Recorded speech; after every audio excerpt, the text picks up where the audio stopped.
আসসালামু আলাইকুম ওয়া রাহমাতুল্লাহি ওয়া বারাকাতুহু।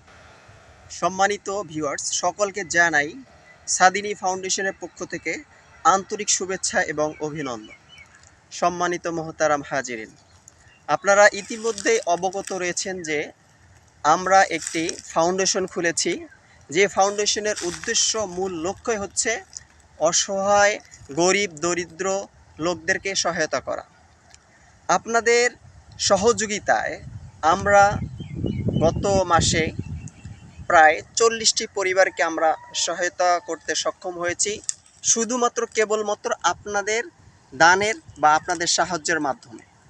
তো আমি আপনাদেরকে জানাই আমাদের পক্ষ থেকে, আমাদের টিমের পক্ষ থেকে আন্তরিক শুভেচ্ছা এবং অভিনন্দন। তো আপনারা যদি আমাদের এই ফাউন্ডেশনকে বা আমাদের ফাউন্ডেশনে যদি আপনারা আরও বেশি বেশি দান করেন, আমরা আরও বেশি বেশি লোকদেরকে সাহায্য সহযোগিতার হাত বাড়িয়ে দিতে পারবো। তো আমি আশাবাদী আপনারা প্রত্যেকেই আমাদের ফাউন্ডেশনে আরও বেশি বেশি করে সাহায্য সহযোগিতা করবেন, যাতে আমরা আমাদের কাঙ্ক্ষিত লক্ষ্যে পৌঁছাইতে পারি। এই বলে আমি আমার সংক্ষিপ্ত বক্তব্য এখানেই শেষ করছি। আবার দেখা হবে আপনাদের সাথে, আবার অন্য কোনো ভিডিও নিয়ে, অন্য কোনো জায়গা থেকে। আসসালামু আলাইকুম।